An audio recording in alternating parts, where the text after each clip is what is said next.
수색 과정에서 급류에 휩쓸린 청년의 죽음에 많은 국민들께서 애통해 하고 있습니다.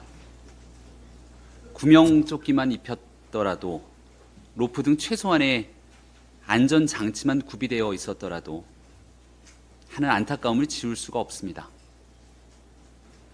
겪지 않아도 되는 재해를 만든 것은 아닌지 그간의 매뉴얼 여부 또 현장 지휘체계에 문제는 없었는지 분명한 확인이 필요할 겁니다. 지휘 현장에서 누가 왜 어떤 의사결정으로 이런 참사가 진행됐는지에 대해서도 철저한 조사가 필요하고 재발방지 대책 수립에 군 당국은 만전을 기해야 할 겁니다. 지금도 각 지역 어딘가에서 수많은 군 장병들이 수해복구 등을 위한 대민 업무에 구슬땀을 흘리고 있습니다. 이들의 건강과 안전을 최우선으로 챙길 수 있는 대민 지원 환경도 반드시 마련해 주기를 바랍니다. 서울 시내 한 초등학교에서 교사가 재직 중인 교내에서 스스로 목숨을 끊는 안타까운 일이 발생했습니다. 해당 학교에 처음 부임한 저연차 교사가 왜 이런 선택을 할 수밖에 없었는지 수사당국의 성역 없는 수사, 철저한 진상규명이 대단히 중요한 시점입니다. 여러 의혹들이 제기되고 있는 바 진실이 무엇인지 분명하고도 조속한 확인을 통해 근거 없는 유언비어가 난무하지 않도록 하고 책임져야 될 사람이 있다면 이에 대해 단호히 그 책임을 질 수 있도록 여부를 분명히 가려야 할 겁니다. 심지어 얼마 전에는 초등학교 6학년 남학생이 교실에서 여교사를 폭행, 입이 찢어지고 손에 깁스를 하는 등 전치 3주의 상해를 입었다고 합니다. 그럼에도 학교와 교육청에서 피해 교사의 즉각적인 보호와 지원에 소홀했다 하니 이 도대체 말이나 되는 일입니까? 학교 현장에서 무참하게 무너져버린 교권 보호를 위해 필요한 후속 조치 마련에 서울시 교육청, 교육당국이 적극적으로 나서주기를 촉구합니다. 이화영 부지사의 진실 고백으로 쌍방울과의 인연은 내의 하나 사입은 게 전부라는 이재명 대표의 말이 얼마나 뻔뻔한 거짓말이었는지가 확인되고 있습니다. 이 대표 스스로 이 정도는 돼야 측근이라고 인정한 정진상 실장의 요청으로 이재명 지사의 방북이 전격 추진되었다는데 여전히 이재명 대표는 모르는 일입니까? 심지어 하노이 노딜 이후 대북 제재가 심해질 텐데 이 지사 방북으로 성과를 내보라는 정진상 실장의 발언이 있은 뒤 이후 진행 상황은 정무회의에서 공유했다고도 합니다. 아니 그럼 경기도 지사만 빼고 핵심 참모들이 모여서 이런 엄청난 불법을 강행했다는 말입니까? 손바닥으로 하늘을 가릴 수는 없는 일입니다. 검찰이 신작소설 운운하며 회피하고 싶겠지만 이미 드러난 사실만으로도 이재명 대표의 자전적 다큐라는 사실은 피해갈 길이 없어 보입니다. 혹시나 본인의 혐의가 드러날까 전전긍긍하며 검찰에 추가 구속 영장이 청구될지 모르니 국민들로부터 온갖 지탄을 받더라도 민주당이 끝끝내 완전한 불체포 특권 포기를 결정하지 못했던 것은 아닙니까? 지금 이재명 대표와 민주당에게 필요한 건 온갖 말장난으로 책임을 회피하는 일이 아니라 쏟아지는 불법 행위에 대한 진실, 그 진실이 무엇인지를 고백하고 이 같은 의혹이 사실일 경우 어떻게 책임을 질 것인지 그 분명한 입장을 피력하는 일이 우선돼야 할 겁니다. 순직 해병대 대원의 명복을 빌고 유가족에 심심한 위로의 말씀 드립니다. 쌍방울 대북 송금 사건의 핵심 인물인 이화영 전 경기도 부지사가 당시 이재명 경기도지사의 방북 비용을 쌍방울이 대납하기로 했고 이 사실을 이재명 지사에게 보고했다고 검찰에 진술했고 또 이재명 지사의 독자 방북은 거의 정치적 공동체인 정진상의 요청으로 본격적으로 추진되었다고 합니다. 쌍방울 대북 송금 사건은 이재명 지사의 대선 가도를 위한 위장 평화소였음이 드러난 것입니다.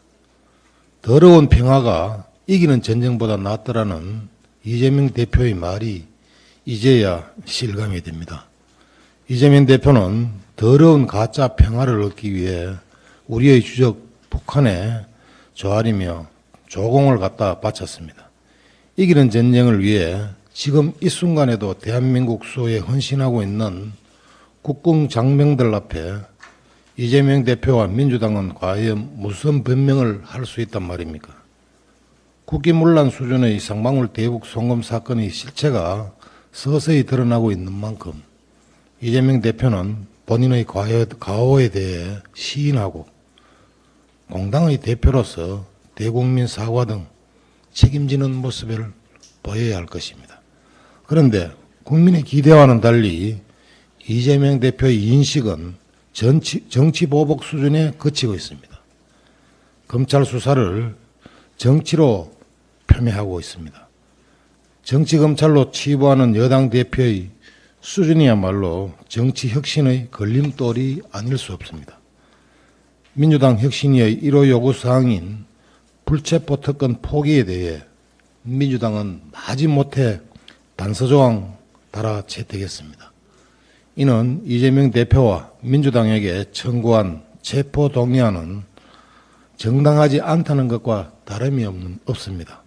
그냥 민주당은 불체포 특권을 포기하지 않겠다고 솔직하게 고백하고 당당하게 국민들께 평가받기를 기대합니다.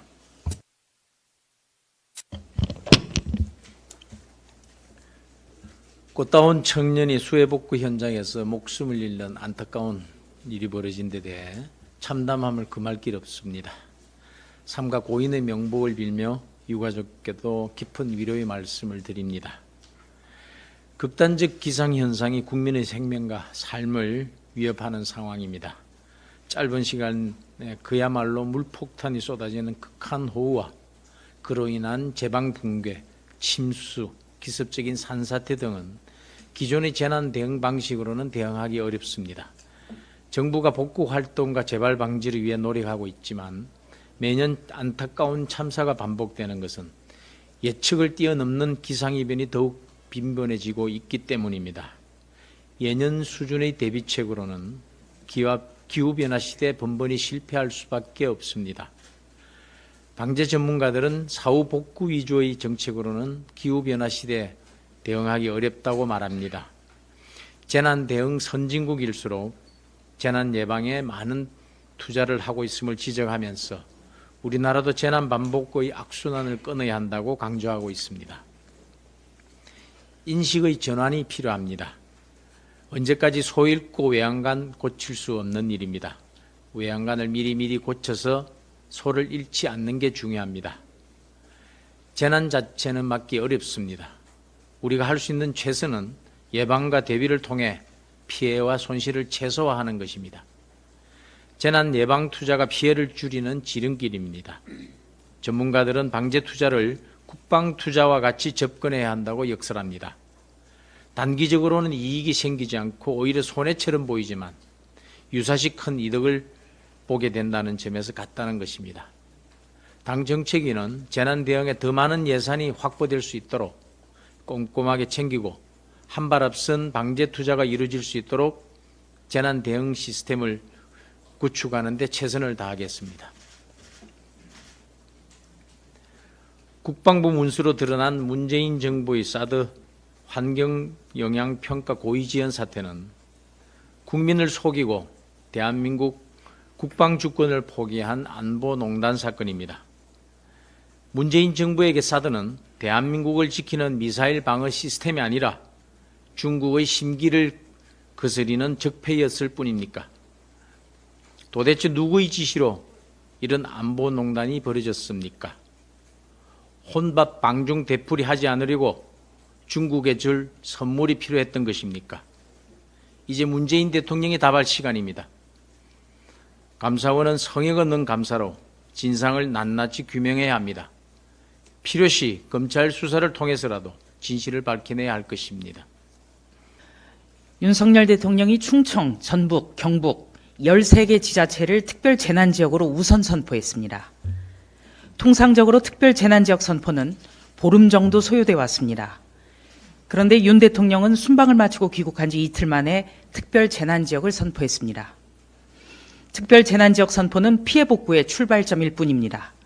정부와 지자체는 최대한 이른 시일 안에 피해 회복이 이루어질 수 있도록 속도를 내야 합니다.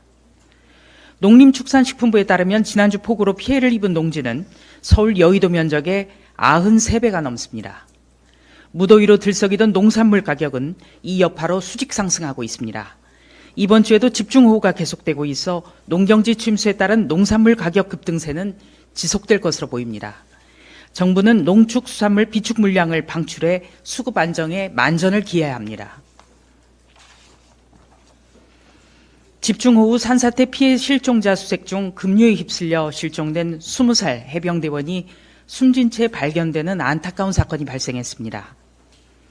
군은 장병들이 높은 자긍심으로 국방의 의무를 수행할 수 있도록 그들의 생명과 안전을 보호해야 합니다.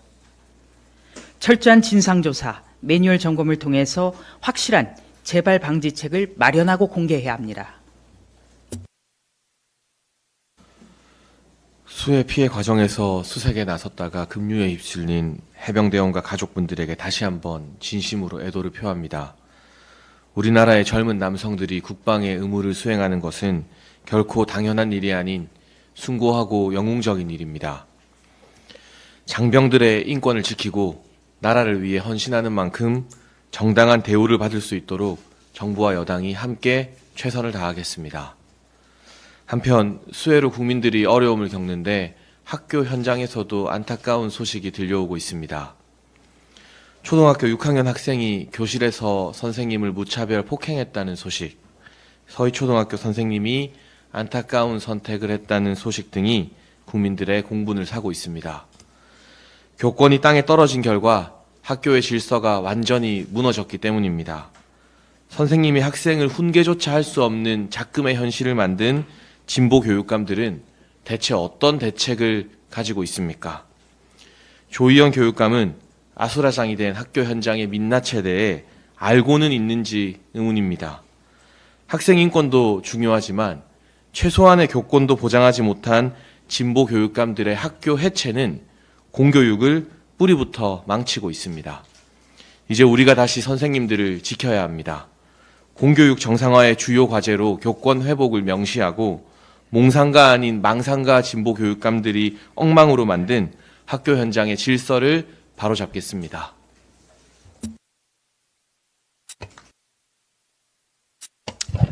네, 사무총장입니다. 국민의힘은 이번 재난으로 이 피해를 입은 국민들의 아픔을 함께 하기로 했습니다.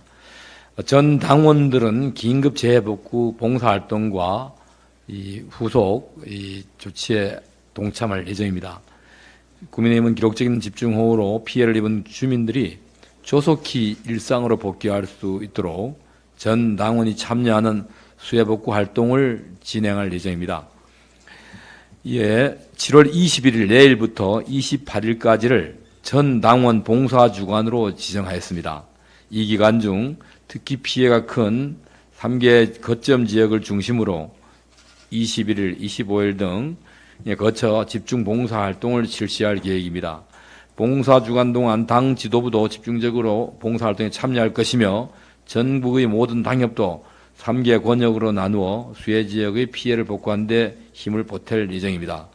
피해 지역과 주민들께서 하루속히 수해의 상처를 회복하기를 바라며 국민의힘은 봉사주간 이후에도 피해가 완전히 복구될 때까지 모든 당력을 모아서 지원토록 하겠습니다. 이상입니다.